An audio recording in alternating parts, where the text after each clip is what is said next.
No one asked for this video, but I'm gonna make it anyway. This is how I get through customer service over the phone. 1. Have an account or ID number ready.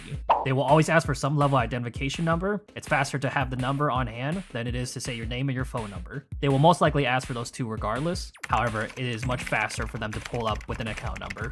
This usually will save you about an extra minute or two on the phone.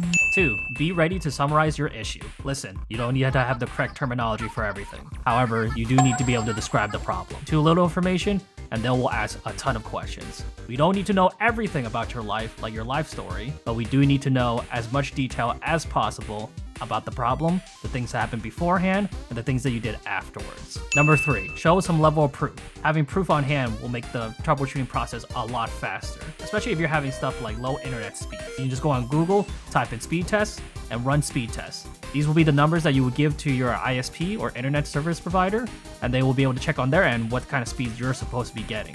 Number 4, this is going to be a little controversial.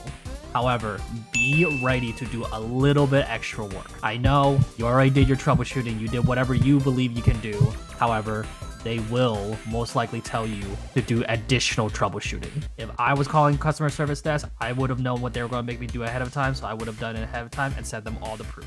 That will get them to escalate to a higher tier. However, most likely 90% of the time, you might not be able to do everything. But if you show them the proof and you did more troubleshooting than they would expect you to do, they will most likely send someone out to help you and or escalate you to a higher tier. I promise you, they're gonna make you do a little bit extra work, but the more you comply with them, the faster the phone call is gonna be. I promise you.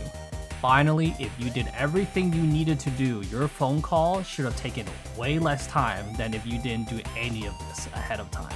If you worked in customer service and help desk, you know what I'm talking about. We go through our emotions, and we have to go through our emotions to make sure we do the proper job. So if you already know the motion, then you will most likely be able to get through the process much faster. Whenever I call the ISP, it takes me less than 30 minutes to get to the tier 2s, and I always get done by the time it's 45 minutes.